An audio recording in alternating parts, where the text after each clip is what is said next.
Hello everyone, स्वागत है आप सभी का। आई होप आप सभी बहुत बढ़िया होंगे।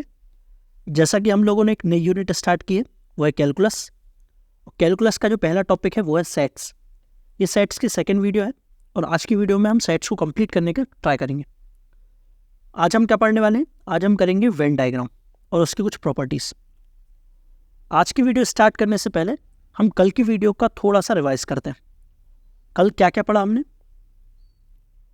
कल हमने सेट्स देखा था, सेट्स की डेफिनेशन। सेट्स की डेफिनेशन क्या थी?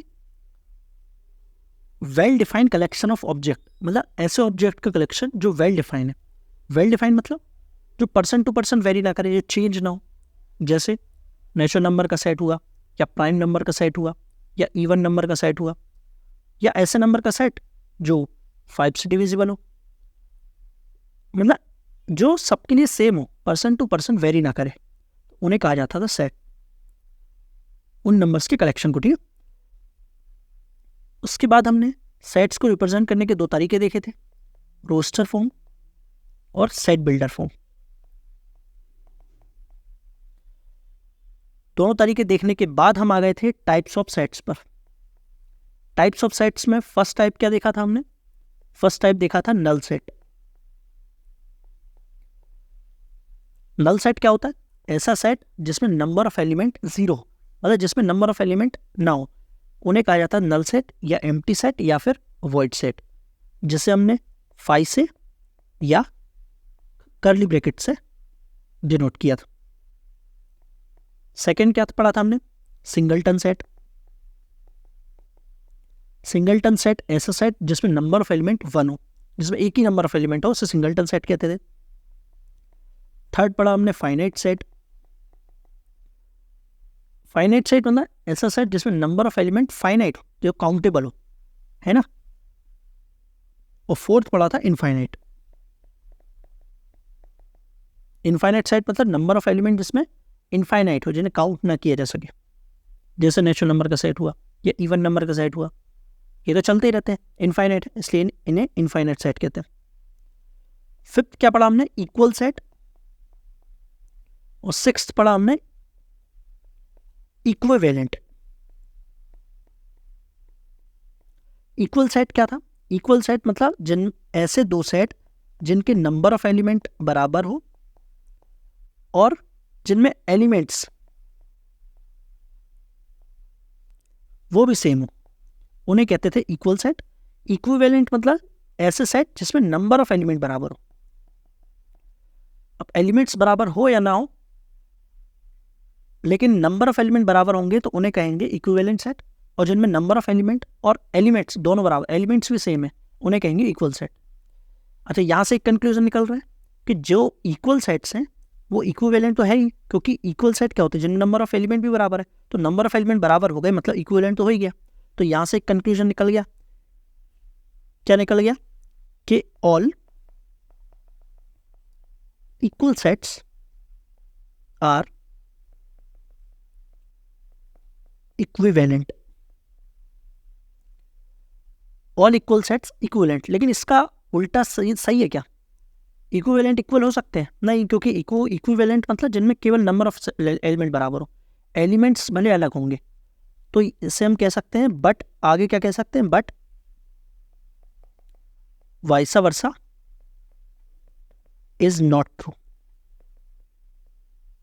ठीक है, ये आपको ध्यान रखना है। इसके बाद हमने 7वें नंबर पे पढ़ा था यूनिवर्सल सेट। यूनिवर्सल सेट मतलब ऐसा सेट जिसमें नंबर ऑफ एलिमेंट कितने होते हैं? वो सारे एलिमेंट्स होते हैं जो हमारे डिस्कशन में चल रहे हैं, वो सारे एलिमेंट्स आएंगे इस यूनिवर्सल सेट में। यूनिवर्सल सेट को कैपिटल यू से दर्शाते थे। 8th हमने पढ़ा था subset. Subset and superset. Subset का मतलब क्या? किसी सेट के एलिमेंट्स को उठा के हम सेट्स बना रहे थे, उन सेट्स को क्या कहते थे? सबसेट। एग्जाम्पल से भी देखा था। और किसी भी सेट के सबसेट कितने बन सकते थे? 2 की पावर n। और जिस सेट से हम एलिमेंट्स उठाते थे उसे कहा जाता था सुपरसेट। ठीक है, इसके बाद हमने 9th पढ़ा प्रॉपर सबसेट। प्रॉपर सबसेट क्या थे? कि किसी किसी सेट के जब हम सबसेट बनाते थे तो सबसेट्स में से वो जो एलिमेंट इटसेल्फ होता था उसे छोड़कर, जो सेट इटसेल्फ होता था उसे छोड़कर बाकी जितने भी सबसेट्स हैं वो सारे प्रॉपर सबसेट कहलाते थे। इसे भी हमने एग्जांपल से देखा था 1 और 2 का। कितने सबसेट बने थे इसके, एम्प्टी सेट, फिर एक एलिमेंट उठाकर, फिर 2 एलिमेंट उठाकर और फिर पूरा एलिमेंट उठाकर एक सेट बनाया था। ये आ गए पूरे सबसेट्स। लेकिन जो ऊपर के 3 है वो है प्रॉपर सबसेट और लास्ट का ये है इम्प्रॉपर। ठीक है, तो ये तो हमने देखा था कल। और नंबर ऑफ प्रॉपर सबसेट कितने होते हैं, 2 की पावर n -1। -1 क्यों, क्योंकि ये था इम्प्रॉपर सबसेट। और इम्प्रॉपर सबसेट मतलब जो सेट इटसेल्फ था। ठीक है, लास्ट 10th हमने पढ़ा था पावर सेट। पावर सेट क्या होता है, याद है आपको? किसी सेट के जो सबसेट्स होते हैं उन सबसेट्स को जब हम एक सेट में रख देते हैं उसे ही कहा जाता है पावर सेट, जिसे कैपिटल P ऑफ A से दर्शाते। मान लीजिए एक सेट A है तो P ऑफ A क्या होगा, पावर सेट। उस पावर सेट में नंबर ऑफ एलिमेंट कितने होंगे, जितने सबसेट होंगे। और सबसेट कितने होते हैं, 2 की पावर n। ठीक है, ये हमने कल पढ़ा था तो ये रिवाइज कर लिया हमने। आई होप आपको ध्यान आ गया होगा। तो बढ़ते हैं आगे। चलिए अब हम देखते हैं वेन डायग्राम क्या होता है, फिर हम देखेंगे उसके कुछ ऑपरेशंस। देखिए, वेन डायग्राम एक रिप्रेजेंट करने का तरीका है जिसमें यूनिवर्सल सेट को रेक्टेंगल से दर्शाते हैं और सेट्स को सर्कल से दर्शाते हैं। जैसे यहाँ सेट ए है और सेट बी है। और वेन डायग्राम का यूज क्यों करते हैं, क्योंकि वेन डायग्राम को देखना, उसे समझना थोड़ा आसान होता है। जब वो क्वेश्चन आते हैं जिसमें बोला जाता है कि कुछ लोग हैं जिन्हें न्यूज़पेपर ए को पढ़ना पसंद है, कुछ लोग हैं जिन्हें न्यूज़पेपर बी को पढ़ना पसंद है, और कुछ लोग हैं जिन्हें न्यूज़पेपर सी को पढ़ना पसंद है। और हम बोला जाता है कुछ लोग हैं जो तीनों न्यूज़पेपर को पढ़ते हैं और उस डेटा के अकॉर्डिंग कुछ डेटा हमसे पूछा जाता है। तो वैसे क्वेश्चन को सॉल्व करते टाइम हमें वेन डायग्राम को यूज़ करना पड़ता है। तो वेन डायग्राम से समझना थोड़ा आसान होता है, इसलिए वेन डायग्राम का यूज़ किया जाता है। रेक्टेंगल के द्वारा हम यूनिवर्सल सेट को दर्शाते हैं और सर्कल के द्वारा सेट्स को। जैसे एग्जाम्पल से देखते हैं, जैसे यहाँ पर एक यूनिवर्सल सेट दिया हुआ है जिसमें एलिमेंट्स है 1 से लेकर 8 तक। एक सेट ए है, ये सेट ए को दर्शा रहा है। सेट ए है जिसमें 1 2 3 एलिमेंट है। सेट बी है जिसमें 3 4 5 एलिमेंट। दोनों सेट में देखिए 3 कॉमन है तो कॉमन एरिया में 3 आ जाएगा। 1 और 2 सेट ए में है तो 1 और 2 यहाँ आ जाएगा। 1 और 2 केवल ए में है, ठीक है। और 5 और 4 और 5 केवल बी में, तो 4 और 5 यहाँ आ गया। तो 1 2 3 4 5 आ गए, लेकिन 6 7 8 नहीं आए। और 6 7 8 ना तो एलिमेंट ए के हैं और ना ही एलिमेंट बी के हैं, तो कहाँ आएंगे? अब यूनिवर्सल सेट में तो है ये, तो यूनिवर्सल सेट ये पूरा रेक्टेंगल है, तो 6 7 8 कहीं भी लिख दीजिए आप। तो ये रिप्रेजेंट हमने कर दिया वेन डायग्राम में, ठीक है। आगे बढ़ते हैं, अब देखते हैं ऑपरेशंस ऑफ सेट। ऑपरेशंस क्या होते हैं? जैसे हमारे पास कोई 2 नंबर है, अब नंबर्स में हम कौन कौन से ऑपरेशन लगा सकते हैं? उन्हें प्लस कर सकते हैं, माइनस कर सकते हैं, मल्टीप्लाई कर सकते हैं, डिवाइड कर सकते हैं। ऐसे यदि हमारे पास 2 सेट हैं तो उनके बीच क्या हम मतलब ऑपरेशंस लगा सकते हैं? तो उन्हें यूनियन कर सकते हैं, ऑपरेशन इंटरसेक्शन ऑपरेशन लगा सकते हैं, डिफरेंस निकाल सकते हैं, एक सिमेट्रिक डिफरेंस निकाल सकते हैं, कॉम्प्लीमेंट, क्रॉस प्रोडक्ट, ये सारे ऑपरेशंस हम 2 सेट्स में लगा सकते हैं। तो ये क्रॉस प्रोडक्ट के बाद ही हम चलेंगे रिलेशन पर, ठीक है। एक एक करके आगे बढ़ते हैं। यूनियन देखते हैं, यूनियन क्या होता है? ये यूनिवर्सल सेट है, एक सेट ए है और एक सेट बी है। यूनियन को कैसे दर्शाते हैं? ए यूनियन बी, ये यूनियन का साइन है यू जैसा। ए यूनियन बी में कौन कौन से प्रोडक्ट, कौन कौन से एलिमेंट आते हैं? ए यूनियन बी में ए के एलिमेंट और बी के एलिमेंट, दोनों के एलिमेंट आते हैं लेकिन रिपीट नहीं होते। तो इसमें कौन कौन से एलिमेंट आएंगे? ए के एलिमेंट आ जाएंगे पहले 1 2 3। अब बी के एलिमेंट 2 तो आ चुका है इसलिए हम रिपीट नहीं करेंगे, 4 और 6। तो ये है A union B. Venn diagram में ए यूनियन बी का कौन सा एरिया आएगा? तो वेन डायग्राम में जो ये एरिया है ये है A union B. Even number भी डाल देते हैं इनमें, जैसे ए में कौन कौन, दोनों में कॉमन कौन सा है? दोनों में 2 कॉमन है, तो 2 यहां आ गया। 1 और 3 ए में है और 4 और 6 बी में। अब ए यूनियन बी से कंपेयर कर लीजिए, इसमें पूरे एलिमेंट्स आ गए, तो मतलब जो ये एरिया है ये पूरा ए यूनियन बी है। ठीक है, आगे बढ़ते हैं। इंटरसेक्शन, इंटरसेक्शन का मतलब होता है कॉमन। तो जो कॉमन एलिमेंट्स हैं वो इंटरसेक्शन में आते हैं। इसको कैसे डिनोट करते हैं? A intersection B. इसमें कौन से एलिमेंट्स आएंगे? तो 2 और 3 ए बी दोनों में कॉमन है, तो ये 2 और 3 ये आ गए ए इंटरसेक्शन बी में।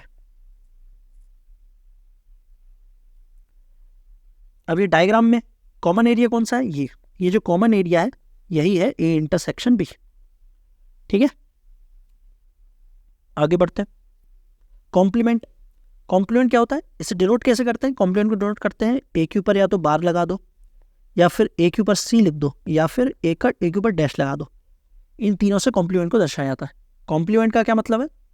कॉम्प्लीमेंट मतलब जैसे ए कॉम्प्लीमेंट लिखा, मतलब ए के एलिमेंट को छोड़कर बाकी जितने भी एलिमेंट्स बचे यूनिवर्सल सेट में वो सारे एलिमेंट्स ए कॉम्प्लीमेंट पे आएंगे। तो यहाँ पर ए कॉम्प्लीमेंट क्या आएंगे? कौन कौन से एलिमेंट्स आएंगे? अब 1 2 3 को छोड़कर बाकी जितने भी 4 5 और 6, तो ये आ गया ए कॉम्प्लीमेंट। वेन डायग्राम में देखिए कॉम्प्लीमेंट का एरिया कौन सा आएगा? अब ये पूरा ए है, ये पूरा ए है, तो इस एरिया को छोड़कर बाकी जितना भी एरिया बचा वो है कॉम्प्लीमेंट। तो ये है ए कॉम्प्लीमेंट। ठीक है, आगे बढ़ते हैं। नेक्स्ट है difference of two sets. Difference, अब यहाँ पर दो सेट दिए हुए हैं ए और बी, हमें उनका डिफरेंस निकालना है। और यहाँ पे लिखा हुआ है A minus B. A minus B का क्या मतलब है? ए माइनस बी का मतलब है ए की वो सेट जो बी में नहीं है। मैं क्या बोल रहा हूँ? ए की वो सेट निकालना है जो बी में नहीं है, तो हम ए में से वो सेट निकाल देते हैं जो बी में है। तो ए में है 1 2 3 4 5 है ना, इसमें देखिए 1 2 3 4 5। अब इसमें से वो एलिमेंट निकाल दे रहे हैं जो बी में भी है। तो एक तो 2 दिख रहा है हमें, 2 बी में भी है, हटा दिया हमने। एक 4 वो भी हटा दिया, तो बाकी जितने भी एलिमेंट्स बचे वो आ गए ए माइनस बी में। एक बार इसे वेन डायग्राम में दिखाता हूँ फिर और समझ आएगा। चलिए वेन डायग्राम में लिख लीजिए पहले। कॉमन कौन कौन से? 2 है और 4 है, तो 2 4 यहाँ आ गया। बाकी 1 3 एंड 5 ये केवल ए में है। और बी में देखिए, बी में 6 8 और 10। तो अब कौन कौन से एलिमेंट आ गए? 1 2 3 4 5 6 7 7 नहीं आया ना, 7 यूनिवर्सल में है तो 7 यहाँ लिख दिया हमने। 8 9 भी नहीं आया तो 9 यहाँ लिख दिया। अब ये कंप्लीट हो गया। ए माइनस बी मतलब ए के वो एलिमेंट निकालना है जो बी में नहीं है, तो हम ये एरिया हटा देंगे। बी में जो भी है ना वो हटा देंगे। तो ये जो एरिया देख रहे हैं आप, ये पूरा एरिया है ए माइनस बी का। ठीक है, ए माइनस बी में कौन कौन से एलिमेंट आ गए? 1 3 5। इसी तरह बी माइनस ए निकालिए। बी माइनस ए मतलब बी के वो एलिमेंट जो ए में नहीं है। इसमें कौन कौन से आएंगे? इसमें आएंगे 6 8 10। अब इसे थोड़ा रफ कर देता हूँ और समझ आएगा। ये एरिया जो आप देख रहे हैं ये है ए माइनस बी, और ये जो एरिया है ये है बी माइनस ए। तो यहां से आपको दिख भी रहा होगा कि A minus B not equal to B minus A, ये भी ध्यान रखना है। बढ़े आगे, डिफरेंस समझ गए आप। अब देखते हैं सिमेट्रिक डिफरेंस क्या है। देखिए वेन डायग्राम में ये एरिया क्या था? ये एरिया था ए माइनस बी और ये एरिया था बी माइनस ए। तो जब इन दोनों का यूनियन निकालते हैं, मतलब A minus B union B minus A, तो ये होता है सिमेट्रिक डिफरेंस। और सिमेट्रिक डिफरेंस को कैसे दर्शाते हैं? ए डेल्टा बी, है ना। तो सिमेट्रिक डिफरेंस क्या होता है? A delta B equal to A minus B union B minus A. इसे कहा जाता है सिमेट्रिक डिफरेंस। चलिए बढ़े आगे। अब डिसजॉइंट सेट। डिसजॉइंट क्या होता है? डिसजॉइंट मतलब जो ऐसे सेट्स जो जिनके बीच कुछ भी कॉमन ना हो। जैसे वेन डायग्राम में देखिए, इसमें सेट ए और सेट बी बड़े दूर दूर है, एक भी एरिया कॉमन नहीं है ना, तो इन्हें कहते हैं डिसजॉइंट सेट। जैसे ये दोनों एग्जांपल में देखिए, सेट ए है जिसमें एलिमेंट है 1 2 3 4, सेट बी है जिसमें 6 7 8 9, तो एक भी कॉमन नहीं है नंबर, तो मतलब A intersection B equal to 5, इसे कहते हैं डिसजॉइंट सेट। ठीक है, बढ़े आगे। अब ये क्वेश्चन देखिए, पॉज करिए और ट्राई करिए करने का। क्या बोल रहा है कि एक सेट एक्स है जिसमें एलिमेंट है एन के फॉर्म में और एन नेचुरल नंबर को बता रहा है, और एन की कंडीशन है कि एन की वैल्यू 1 से लेकर 50 तक है। एक्स में कौन कौन से एलिमेंट आएंगे, 1 2 3 एंड सो ऑन 50 तक, ये हो गया एक्स। इसके बाद एक सेट ए है, सेट ए में एक्स के ही एलिमेंट है, ओके, एक्स के ही एलिमेंट है जो कि है मल्टीपल ऑफ 2, मतलब 2 के मल्टीपल है। 2 के मल्टीपल कौन कौन से होंगे जो 50 तक जाएंगे, कौन कौन से होंगे, 2 4 6 एंड 50 तक के हो गए, क्योंकि ए में एक्स के ही एलिमेंट। और एक सेट बी है जिसमें एक्स के ही एलिमेंट है जो कि 7 के मल्टीपल है। 7 के मल्टीपल कौन कौन से होंगे, 7 14 28 एंड सो ऑन 49 तक। हमसे पूछा क्या गया है, हमसे पूछा गया है नंबर ऑफ एलिमेंट बताना है उस सबसेट एक्स के सबसेट क्या, okay, number of element in the smallest subset of x containing both A and B. मतलब हमें एक्स का एक ऐसा सबसेट बनाना है जिसमें ए और बी दोनों के एलिमेंट्स होना चाहिए, और फिर उनकी संख्या बताना है। तो जब हम उस सबसेट में ए और बी दोनों के एलिमेंट डालेंगे, तो यहाँ पर आप देखिए 14 28, तो ये तो रिपीट हो रहे हैं ना, क्योंकि 14 28 2 के मल्टीपल भी होते हैं और 7 के भी होते हैं, तो ये तो 2 बार आ जाएंगे। तो ऐसे कितने नंबर है जो रिपीट हो रहे हैं, तो एक 14 रिपीट होगा, एक 28 रिपीट होगा और एक 42। ठीक है, जो 14 के जितने भी मल्टीपल है ना वो रिपीट होंगे, क्योंकि 7 और 2 का एलसीएम क्या होता है 14, तो 14 के जितने भी मल्टीपल होंगे वो रिपीट होंगे, तो ये 3 संख्या रिपीट होगी। तो हमें पहले बताइए कि n of A, set A में नंबर ऑफ एलिमेंट कितने हैं, तो वो है 25। एन ऑफ बी, बी में नंबर ऑफ एलिमेंट कितने हैं 7, तो टोटल कितने हो गए 32। ये हो गए टोटल, लेकिन 3 एलिमेंट रिपीट हुए, तो 32 में से 3 घटाएंगे तो आ गए 29, तो फाइनल आंसर आएगा आपके पास 29। हमें नंबर ऑफ एलिमेंट ही बताना था, फाइनल आंसर 29। ठीक है, बढ़े आगे। चलिए अब हम देखते हैं प्रॉपर्टीज ऑफ सेट्स। छोटी छोटी प्रॉपर्टीज हैं, आपको ध्यान रखना है, नोट्स में लिखते जाइएगा। फर्स्ट है A union B equal to होता है बी यूनियन ए के। या तो ए यूनियन बी निकालो या फिर बी यूनियन ए, दोनों की वैल्यू सेम ही आएगी, आप एग्जाम्पल से भी देख सकते हैं। सेकेंड है ए यूनियन ए, ए का यूनियन ए के साथ लेंगे तो वापस हमें ए ही प्राप्त होगा, तो ये भी ठीक है। थर्ड है ए यूनियन 5, मतलब ए का यूनियन एम्प्टी सेट से लें। जैसे ए मान लीजिए एक सेट है जिसमें एलिमेंट है 1 2 और एक 5 है, मतलब एम्प्टी सेट। दोनों को जब यूनियन लेंगे तो क्या मिलेगा, वापस ए मिलेगा ना, वही यहाँ पे लिखा हुआ। फोर्थ है ए यूनियन यूनिवर्सल सेट, जब यूनिवर्सल सेट के साथ ए का यूनियन लेते हैं तो हमें वापस यूनिवर्सल सेट मिलता है। ये यूनियन की प्रॉपर्टी आपको ध्यान रखना है। फर्स्ट प्रॉपर्टी क्या कहते हैं, कम्यूटेटिव प्रॉपर्टी है ना, क्योंकि A union B equal to B union A. अब ये प्रॉपर्टीज इंटरसेक्शन की है। फर्स्ट क्या है, ए इंटरसेक्शन बी निकालो या बी इंटरसेक्शन ए निकालो, दोनों की वैल्यू सेम ही आएगी, तो ये भी कम्यूटेटिव होता है। सेकेंड है A intersection A equal to होता है ए, मतलब ए का इंटरसेक्शन ए के साथ निकालेंगे तो वापस हमें ए ही मिलेगा, बिल्कुल। थर्ड है ए इंटरसेक्शन 5, मतलब ए एक सेट है जिसमें एलिमेंट है 1 2 और एक 5 है, मतलब एम्प्टी सेट। जब इन दोनों का इंटरसेक्शन लेंगे तो मतलब इनमें कॉमन एलिमेंट क्या है, कोई भी एलिमेंट कॉमन नहीं है, तो मतलब वापस हमें 5 मिल जाएगा। फोर्थ है ए इंटरसेक्शन यूनिवर्सल सेट, जो यूनिवर्सल सेट के साथ ए का इंटरसेक्शन लेते हैं तो हमें वापस ए ही मिलता है, तो ये प्रॉपर्टी आपको ध्यान रखना है। अब देखते हैं एसोसिएटिव प्रॉपर्टी। एसोसिएटिव प्रॉपर्टी क्या बोल रही है, इसमें बोला गया है कि ए यूनियन बी फिर यूनियन सी इक्वल टू होता है A union B union C, मतलब कोष्टक चाहे यहाँ लगाओ चाहे यहाँ लगाओ, दोनों की वैल्यू सेम ही आएगी, तो इसको कहा जाता है एसोसिएटिव। अब ये यूनियन के साथ भी होता है और इंटरसेक्शन के साथ भी, ठीक है। ये प्रॉपर्टी भी आपको लिख लेना है। अब ये डिस्ट्रीब्यूटिव प्रॉपर्टी। डिस्ट्रीब्यूटिव प्रॉपर्टी क्या होती है? अच्छा, डिस्ट्रीब्यूशन क्या होता है? जैसे मान लीजिए x इंटू एक्स माइनस 2 लिखा है, तो क्या होता है इसका मतलब? x का एक बार x के साथ एक्स स्क्वायर माइनस x का एक बार 2 के साथ 2x, तो ये डिस्ट्रीब्यूट हो गया x। ऐसे यहाँ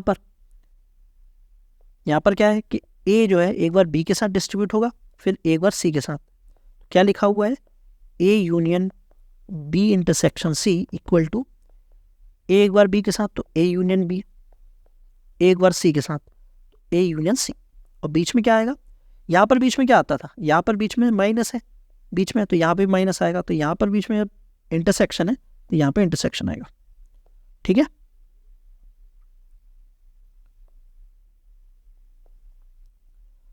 अच्छा इस डायरेक्शन में भी आपको याद रखना है कि यदि ये दिया है तो आपको ये आना चाहिए। इसमें कॉमन क्या है? दोनों में ए कॉमन है ना, तो ए बाहर निकाल लीजिए। ए के बाजू में जो भी साइन है वो लगाया, बाकी जो बी और सी बचा बी इंटरसेक्शन सी। तो एक बार ये भी आपको ध्यान रखना है, इसका रिवर्स भी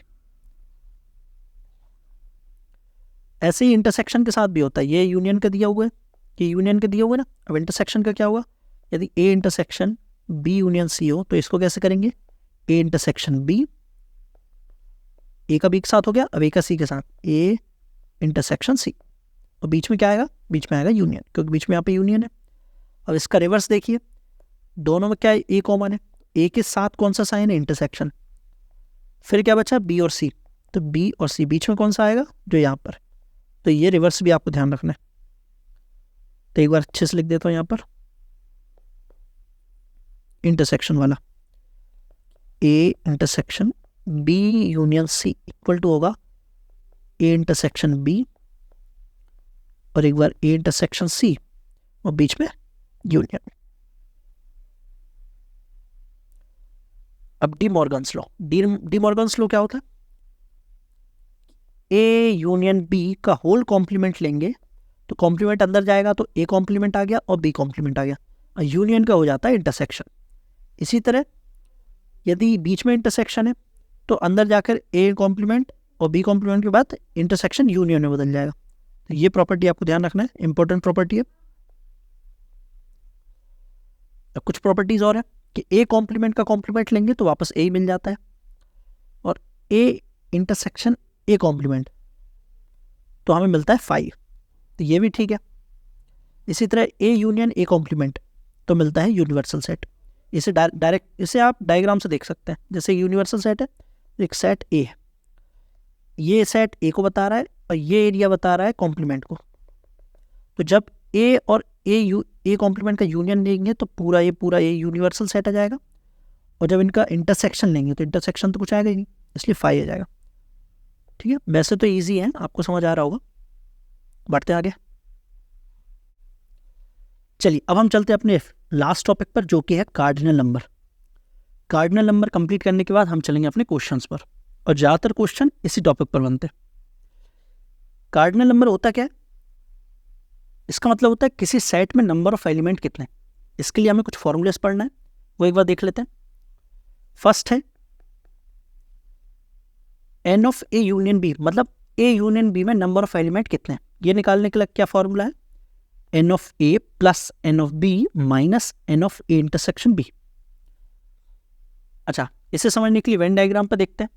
वेन डायग्राम में बताइए ए यूनियन बी का कौन सा एरिया है? तो ये जो एरिया है ये है ए यूनियन बी।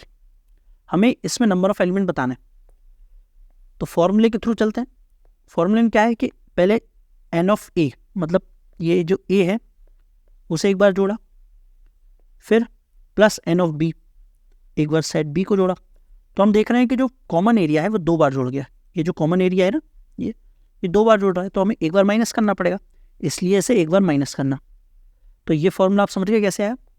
इसे आप एरिया के टर्म में भी समझिए। जैसे मान लीजिए ये पूरा सेट, ये ए है, जो ये पूरा ए का एरिया है, ये पूरा बी का एरिया है। हमें निकालना क्या है? हमें निकालना है ये पूरा एरिया, ए यूनियन बी है ना। कैसा निकलेगा? पहले क्या करते हैं, सेट ए का एरिया जोड़ते हैं, वही हमने जोड़ लिया। फिर हम सेट बी का एरिया जोड़ते हैं, सेट बी का एरिया जोड़ा हमने। पर हमने देखा कि ये एरिया 2 बार जुड़ रहा है, एक बार माइनस करना पड़ेगा, तो एक बार माइनस कर दिया तो आ गया पूरा A union B. I hope समझ आ गया होगा। चलते हैं आगे। अब हमें निकालना है ए माइनस बी में number of element. A minus B, इस डायग्राम में ए माइनस बी का कौन सा एरिया मैंने आपको बताया था, तो ये जो एरिया है ये है ए माइनस बी, ये है ए माइनस बी। तो ये एरिया निकालने के लिए कैसे निकाला जा सकता है एरिया, आप बताइए। तो एरिया कैसे निकलेगा कि एक बार हम पहले पूरा ए जोड़ दें, पूरा ए जोड़ दिया, तो उसमें से ये जो कॉमन एरिया है ये माइनस कर देते हैं, तो आ गया ए माइनस बी। वही किया हुआ है यहाँ पर। पहले A minus B equal to क्या है, N of A minus N of A intersection B. तो पहले पूरा ए जोड़ दिया, उसमें माइनस कर दिया हमने इंटरसेक्शन वाला, तो आ गया ए माइनस बी। इसी तरह जब बी माइनस ए करेंगे, N of B minus A equal to क्या होगा, एन ऑफ बी, पहले हमने पूरा बी जोड़ दिया, फिर उसमें से हमने माइनस कर दिया है common area, minus N of A intersection B. तो आपको ध्यान रखना है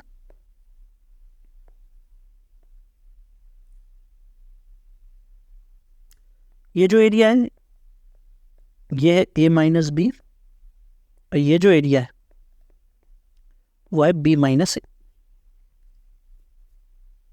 आगे बढ़ते हैं। चलिए अब 3 साइड वाला देखिए। 3 साइड वाला कैसे होगा, 3 साइड पे क्वेश्चन कैसे बनेगा, ऐसा बनेगा कि कुछ लोग हैं जो क्रिकेट खेलना पसंद करते हैं, कुछ लोग हैं जो वॉलीबॉल खेलना पसंद करते हैं, कुछ लोग हैं जो फुटबॉल खेलना पसंद करते हैं। फिर हमसे कुछ भी पूछ सकते हैं कि ऐसे कितने लोग हैं जो केवल क्रिकेट खेलते हैं, या ऐसे कितने लोग हैं केवल बास्केटबॉल खेलते हैं, वॉलीबॉल, या फिर ऐसे कितने लोग हैं केवल फुटबॉल खेलते हैं, या ऐसे कितने लोग हैं तीनों खेल खेलते हैं। कुछ भी पूछ सकते हैं। या ये भी पूछा जा सकता है कि ऐसे कितने लोग हैं जो कम से कम एक ना एक खेल खेलते हैं, एटलीस्ट वन। हमें यहाँ पर यही निकालना है, एटलीस्ट वन मतलब कम से कम एक। कम से कम एक मतलब एक भी हो सकता है, 2 भी हो सकता है, 3 भी हो सकता है, मतलब ये पूरा एरिया। तो ये है एटलीस्ट वन का मतलब A union B union C निकालना है। तो A union B union C का फॉर्मूला क्या है वो आपको ध्यान रखना है, वो ये है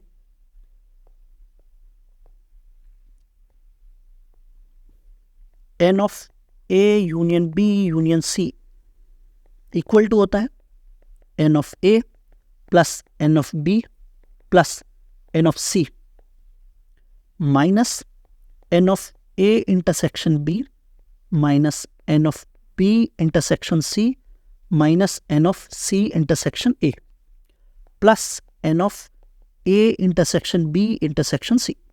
अब ये आपको ध्यान रखना है, एटलीस्ट वन का फॉर्मूला ये आया कैसे, इसके लिए मैं आपको बताता हूँ। ये वेन डायग्राम से एरिया के रूप में समझिए। पहले हमने जोड़ा एन ऑफ ए, अब मैं डॉट के द्वारा बता रहा हूँ एन ऑफ ए, ये पूरा एरिया ए का है, तो ए जहाँ जहाँ पे वहाँ पर मैं एक एक डॉट लगा दे रहा हूँ, वो एरिया जोड़ रहा है ना।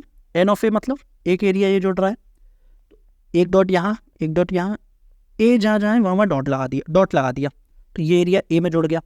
अब एन ऑफ बी, बी जहाँ जहाँ है वहाँ पर डॉट लगा देता हूँ, बी यहाँ पर है, यहाँ पर है, यहाँ पर है और यहाँ पर। इसी तरह सी कहाँ है, सी यहाँ है, यहाँ है, यहाँ। ये पूरा हो गया, ये तीनों।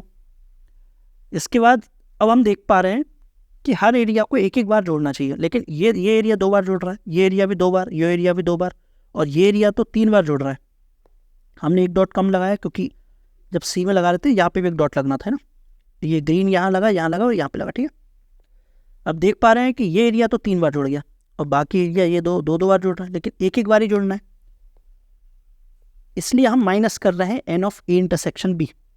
तो ए इंटरसेक्शन बी कहाँ है, ये ए इंटरसेक्शन बी है, तो जब माइनस करेंगे तो 2 डॉट हट जाएंगे, तो मैं 2 डॉट हटा दे रहा हूँ, वाइट वाला 2, एक ही हटा दिया, एक ही, तो एक बार तो ये वाला एरिया भी हो गया। फिर माइनस कर रहे हैं बी इंटरसेक्शन सी, तो बी इंटरसेक्शन सी है, तो बी इंटरसेक्शन सी है। अब जब ऐसे माइनस करेंगे तो 2 पॉइंट हट जाएंगे, तो एक बार येलो वाला हटा देता हूँ दोनों, ठीक है। फिर है A minus A intersection C, तो ए इंटरसेक्शन सी है, जब इसे माइनस कर रहे हैं तो 2 पॉइंट इधर से हट जाएंगे, दोनों ग्रीन हटा दिए। तो हम देख पा रहे हैं कि ये एरिया तो एक एक बार हो गया, लेकिन ये एरिया अब एक भी बार नहीं जुड़ा, इसलिए लास्ट बार हमें प्लस करना पड़ रहा है A intersection B intersection C, इसलिए फिर लास्ट में यहाँ पर डॉट लगा दिया। तो ये फॉर्मूला कैसे बना ये मैंने आपको समझा दिया, बाकी आपको याद तो रखना ही है। ठीक है, आगे बढ़ते हैं। सेकंड क्या बोल रहा है, हमें बताना है एग्जैक्टली टू। अब वेन डायग्राम में एग्जैक्टली टू वाला एरिया कौन सा है, ये एरिया है एग्जैक्टली टू वाला, ये एरिया है एग्जैक्टली टू वाला, और ये एरिया है एग्जैक्टली टू वाला। अब एरिया के टर्म में समझिए ये एरिया निकालना है, तो कैसे निकालेंगे, तो ये एरिया कैसे निकालेंगे, हम क्या करते हैं, ये ए इंटरसेक्शन बी निकालते हैं, बी इंटरसेक्शन सी निकालते हैं, और सी इंटरसेक्शन ए निकालते हैं। पर हम देख पा रहे हैं कि ये एरिया 3 बार जुड़ जाएगा, तो फिर इसे 3 बार माइनस करना पड़ेगा, क्योंकि हमें सिर्फ ये वाला एरिया चाहिए ना। तो वो ये फॉर्मूले में लिखा हुआ है, क्या लिखा हुआ है, N of A intersection B plus N of B intersection C plus N of C intersection A. तो कौन कौन सा एरिया जुड़ गया, डॉट लगा देता हूं। पहले ए इंटरसेक्शन बी जुड़ा है, तो ये एरिया जुड़ा, फिर जुड़ा बी इंटरसेक्शन सी, फिर जुड़ा ये। देख रहे हैं कि बीच वाला जो है 3 बार जुड़ गया, तो हमें माइनस करना पड़ेगा 3 N of A intersection B intersection C. तो तीनों को माइनस कर दिया, तो ये आ गया एग्जैक्टली 2 वाला एरिया। ठीक है, आगे बढ़िए। अब एटलीस्ट 2, अब एटलीस्ट 2 मतलब 2 भी हो सकता है, फिर 3 भी हो सकता है, मतलब ये वाला एरिया तो हो गई होगा, साथ में ये वाला एरिया भी हो जाएगा। तो अभी हमने 3 बार माइनस किया ना, क्योंकि 3 डॉट लगे थे, तो इस बार हम क्या करेंगे, 2 बार माइनस करेंगे, ताकि एक डॉट लगा रहे, तो इसलिए यहां पर 2 बार माइनस किया हुआ। ठीक है, फोर्थ है एग्जैक्टली 1। एग्जैक्टली 1 वाला एरिया कौन सा है, ये हालांकि ये इतना इंपॉर्टेंट नहीं है, पर फिर भी आप एक बार ये फॉर्मूला देख लीजिए। ठीक है, हम बढ़ते हैं आगे और हम देखेंगे क्वेश्चंस। चलिए फर्स्ट क्वेश्चन देखिए। फर्स्ट क्वेश्चन क्या बोल रहा है, फर्स्ट में बोला है कि 120 स्टूडेंट्स हैं, उनमें से 20 स्टूडेंट ऐसे हैं जो फ्रेंच पढ़ते हैं, 50 स्टूडेंट ऐसे हैं जो इंग्लिश पढ़ते हैं, और 70 स्टूडेंट ऐसे हैं जो हिंदी पढ़ते हैं। मतलब 3 सब्जेक्ट की बात हो रही है। तो हम पहले वेन डायग्राम बना लेते हैं। ये हमने वेन डायग्राम बना लिया 3 वाला। ओके, तीनों के एक बार नाम दे देते हैं। ये येलो वाला है जो है फ्रेंच का, फिर ये है इंग्लिश का, तो ग्रीन वाला है हिंदी का। ओके, अब याले क्वेश्चंस को क्या नीचे से पढ़ना चाहिए, क्योंकि पहले वो एरिया देखिए जो तीनों में कॉमन, मतलब ऐसा कोई स्टूडेंट्स है जो तीनों पढ़ रहे हैं, तीनों सब्जेक्ट पढ़ रहे हैं, तो वो है 3, मतलब 3 यहाँ आ जाएगा, क्योंकि 3 स्टूडेंट ऐसे हैं जो तीनों सब्जेक्ट तीनों लैंग्वेज पढ़ रहा है। ठीक है, फिर उसके बाद बोला है कि 10 स्टूडेंट ऐसे हैं जो हिंदी और फ्रेंच पढ़ रहे हैं। हिंदी और फ्रेंच वाला एरिया ये है, तो हिंदी और फ्रेंच वाला 10 है, लेकिन 3 हो चुका है, तो यहाँ बचा 7, तो टोटल 10 हो गया। ठीक है, और 20 स्टूडेंट ऐसे हैं जो इंग्लिश हिंदी पढ़ रहे हैं, इंग्लिश हिंदी वाले 20 है, लेकिन 3 यहाँ हो चुका है, तो ये बचा 17। फिर 5 स्टूडेंट ऐसे हैं जो इंग्लिश और फ्रेंच 5, ये 3 है, तो ये 2 बचा, मतलब टोटल 5 हो गया। ठीक है, फिर उसके बाद क्या है, 70 स्टूडेंट ऐसे हैं जो हिंदी पढ़ते हैं, मतलब पूरा हिंदी है ना, वो 70 स्टूडेंट पढ़ते हैं, लेकिन ये कितना हो चुका है टोटल, तो 17 3 20 27, तो 27 3 30 और 43 मतलब। ओके, इसके बाद क्या बोल रहे हैं, 50 स्टूडेंट ऐसे हैं जो इंग्लिश पढ़ते हैं, मतलब ये पूरा सर्कल 50 का है, तो ये कितना हो गया, 70 3 20 22 22 8 30 28। ओके, और 20 स्टूडेंट ऐसे हैं जो फ्रेंच पढ़ते हैं, फ्रेंच टोटल 20 है, लेकिन यहाँ पे 12 हो चुके हैं, तो ये बचा 8। अब क्वेश्चन क्या पूछा है उसके अकॉर्डिंग आंसर दे देंगे। फर्स्ट क्वेश्चन है, फर्स्ट क्या है कि हिंदी येलो, मतलब हिंदी अकेले हिंदी पढ़ने वाले स्टूडेंट कितने हैं, तो फर्स्ट का आंसर हो गया 43, क्योंकि 43 से पी वाला एरिया बता रहा है, हमें यही पूछा है। सेकंड क्या है, फ्रेंच अलोन, फ्रेंच अकेला, सेकंड का आंसर आ गया 8। English but not Hindi, third का बता रहा हूँ, थर्ड क्या है, इंग्लिश बट नॉट हिंदी, मतलब हमें इंग्लिश में से हिंदी वालों को हटाना है। इंग्लिश ये पूरा है, हिंदी इतना है, तो बचा कितना, 28 2 30, थर्ड का आंसर आ गया 30। फोर्थ फोर्थ का आंसर क्या आएगा? हिंदी बट नॉट फ्रेंच, मतलब हिंदी में से हमें फ्रेंच हटाना, फ्रेंच ये 10 हटाना है। 43 7 50 60, इसका आंसर आ गया 60। एक बार मेरी कैलकुलेशन देख लीजिए, क्या पता शायद कैलकुलेशन गलत हो गई हो, पर एक बार आप अपने उस पर देख लीजिए एक बार करके, वैसे तो सही किया है। पर ऐसे क्वेश्चन को सॉल्व कैसे करते हैं, नीचे से पढ़ते हैं, क्यों इतना बड़ा क्वेश्चन नहीं आएगा, एक आध क्वेश्चन पूछेंगे आपसे, लेकिन मैंने आपको पूरा बता दिया। नेक्स्ट पे चलते हैं आप। सेकंड क्वेश्चन देखिए, सेकंड क्वेश्चन में क्या है कि 100 स्टूडेंट्स हैं, उनमें से 32 स्टूडेंट ऐसे जो मैथ्स पढ़ रहे हैं, 20 स्टूडेंट फिजिक्स पढ़ रहे हैं, 45 स्टूडेंट्स बायोलॉजी पढ़ रहे हैं। 3 सब्जेक्ट की बात हो रही है, तो हम 3 वाला डायग्राम बना लेते हैं। ठीक है, येलो बताएगा मैथ्स को, येलो कलर बताएगा अपने बायोलॉजी को, और ग्रीन बताएगा फिजिक्स को। ठीक है, फिर क्या है, 15 स्टूडेंट ऐसे हैं जो मैथ्स और बायोलॉजी पढ़ रहे हैं, 7 स्टूडेंट मैथ्स और फिजिक्स, और 10 फिजिक्स और बायोलॉजी। ठीक है, और 30 स्टूडेंट ऐसे हैं जो एक भी सब्जेक्ट नहीं पढ़ रहे हैं। यहाँ मतलब समझे, यहाँ पर जो यूनिवर्सल सेट है, इसमें 30 ऐसे स्टूडेंट हैं जो एक भी सब्जेक्ट नहीं पढ़ रहे हैं, मतलब A union B union C यहाँ पर दिया हुआ है 70, और हमें यहाँ पर A intersection B intersection C की वैल्यू नहीं दी है, मतलब एक भी ऐसा स्टूडेंट नहीं दिया जो तीनों सब्जेक्ट पढ़ रहे हैं, मतलब हमें A intersection B intersection C की वैल्यू निकालना पड़ेगा। और वो कैसे आएगी? वो आएगी A union B union C के फॉर्मूले से। मैंने आपको अभी फॉर्मूला बताया था, n of A union B union C क्या होता है? N of A plus N of B plus N of सी।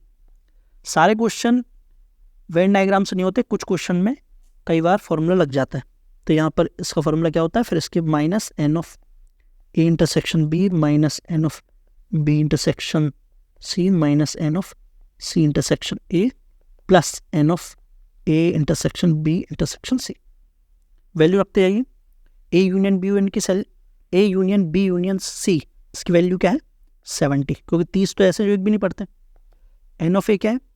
जो मैथ्स पढ़ते हैं वो है 32, plus N of B physics पढ़ रहे हैं 20, प्लस एन ऑफ सी जो बायोलॉजी पढ़ रहे हैं 45, माइनस ए इंटरसेक्शन बी वो है 15, minus 7 minus 10, plus N of A intersection B intersection C. Value निकालिए, तो इन्हें ऐड करना है, तो ये आ गया -32, अब -32 से +32 गया, और ये आ रहा है 65, मतलब A intersection B intersection C की वैल्यू आ रही 5। तो ये जो कॉमन एरिया है ये है 5।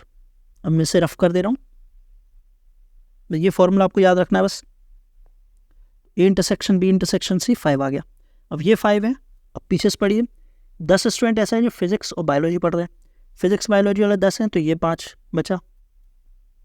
7 ऐसे हैं जो मैथ्स और फिजिक्स पढ़ रहे हैं, मैथ्स और फिजिक्स 7 है, ये 5 हो गया तो 2। अब मैथ्स बायोलॉजी वाले कितने? 15, तो ये 5 है तो 10। ओके, अब 32 ऐसे हैं टोटल मैथ्स पढ़ रहे हैं, ये पूरा मैथ्स है 32, लेकिन यहाँ पे हो चुका 17, 17 3 20 और 10, लाइक ठीक है 15। अब बी क्या है, मतलब बायोलॉजी पढ़ने वाले कितने टोटल? 45, और ये 45 है, तो लेकिन बायोलॉजी यहाँ कितने हो गए? 20, तो 25, और फिजिक्स पढ़ने वाले टोटल 20 हैं, तो ये हो गए 12, तो ये बचे 8। क्वेश्चन क्या है? फर्स्ट क्वेश्चन हमसे पूछा गया है, find the number of students studying all 3 subject, all 3 subject वाले 5 है, और find the number of students studying exactly one of the 3 subject. Exactly 3 वाले मतलब एग्जैक्टली 1 मतलब ये, तो ये हो गया 25 5 30 40 48 48 आंसर। ठीक है, बढ़िया गया। अभी थर्ड क्वेश्चन है, ऐसा ही है, आपको करना है ये क्वेश्चन। चलिए अब ये क्वेश्चन देखिए, ये इंपॉर्टेंट क्वेश्चन है। इसमें क्या बोल रहा है कि एक सर्वे के अकॉर्डिंग 63% ऐसे लोग हैं जो न्यूज़पेपर ए को पढ़ रहे हैं, 76% ऐसे लोग हैं जो न्यूज़पेपर बी को पढ़ रहे हैं, और X% ऐसे लोग हैं जो दोनों न्यूज़पेपर को पढ़ रहे हैं। तो हमें पॉसिबल वैल्यू ऑफ एक्स की पॉसिबल वैल्यू बताना है। तो अच्छा क्वेश्चन है, यहाँ पर दो न्यूज़पेपर की बात है तो हम 2 वाला डायग्राम लेंगे। इस डायग्राम में ये बता रहा है न्यूज़पेपर ए को, ये न्यूज़पेपर बी को। न्यूज़पेपर ए को पढ़ने वाले हैं 63, न्यूज़पेपर बी को पढ़ने वाले हैं 76%, या परसेंट की बात हो रही है, और दोनों को पढ़ने वाले हैं x%। ठीक है, चलिए अब मुझे एक बात बताइए कि ये परसेंट की बात हो रही है कि क्या कभी ऐसा हो सकता है कि ए यूनियन बी 100% से ज़्यादा हो जाए? ऐसा हो सकता है कि परसेंट कभी 100 से ज़्यादा होता नहीं है, तो या तो ए यूनियन बी 100% होगा या उससे कम होगा, क्योंकि परसेंट 100 से ज़्यादा होता नहीं है। और कम कब होगा? जब कुछ लोग ऐसे होंगे जो दोनों न्यूज़पेपर नहीं पढ़ रहे होंगे। तो फर्स्ट कंडीशन तो ये आ गई। सेकेंड क्या होगा कि ए इंटरसेक्शन बी पर। देखिए यहाँ पर क्या ऐसा हो सकता है कि 70% ऐसे लोग हों जो दोनों न्यूज़पेपर पढ़ रहे हो, मतलब ए तो पढ़ने वाले 63 है, बी को पढ़ने वाले 76 है, और दोनों को पढ़ने वाले 70 है। ऐसा तो कभी हो नहीं सकता। या तो दोनों न्यूज़पेपर को पढ़ने वाले 63 होंगे या 63 से कम होंगे, क्योंकि इन दोनों में कम कौन सा? 63 है ना। तो ए इंटरसेक्शन बी की जो कंडीशन होगी वो होगी minimum of N of A N of B. In general हमने लिख दिया, तो यहाँ पर मिनिमम है 63, तो 63 या 63 से कम होगा ए इंटरसेक्शन बी। दोनों कंडीशन लगा दीजिए और एक्स की वैल्यू निकल जाएगी। ए यूनियन बी पहले condition first. A union B का फॉर्मूला क्या होता है? N of A. N of A क्या है? 63 plus N of B minus N of A intersection B. ये लेस देन इक्वल टू है 100 के, तो यहाँ से एक्स की वैल्यू निकालिए। ये क्या आ रहा है? 139 minus X less than equal to 100। यहाँ से x greater than equal to 39। x की वैल्यू आ गई ग्रेटर देन इक्वल टू 39, या तो 39 या उससे ज़्यादा।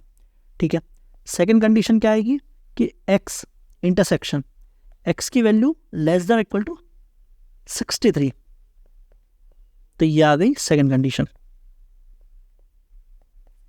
इन दोनों से ऑप्शन देखिए। फर्स्ट 29 तो हो नहीं सकता, क्योंकि x की वैल्यू 39 से बड़ी होगी या 63 से छोटी, तो ये तो दोनों रेंज में आ नहीं रहा।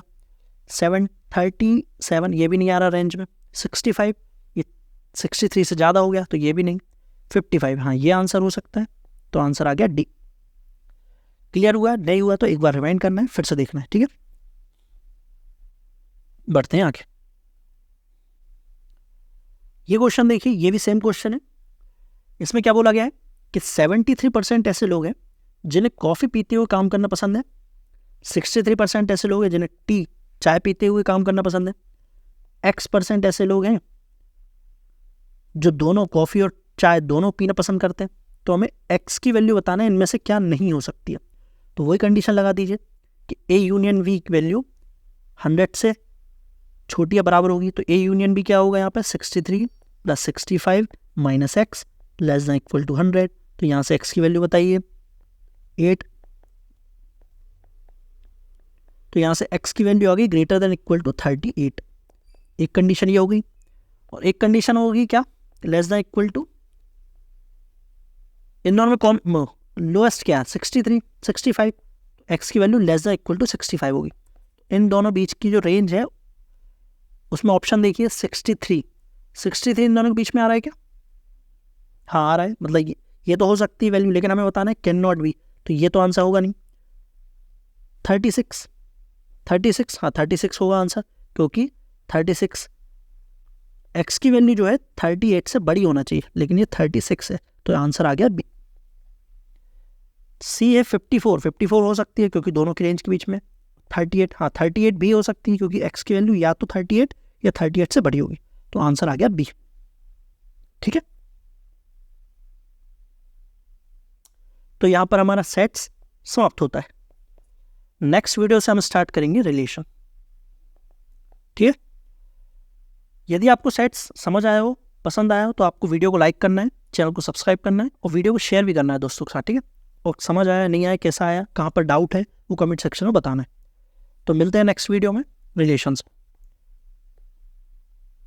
Thanks a lot.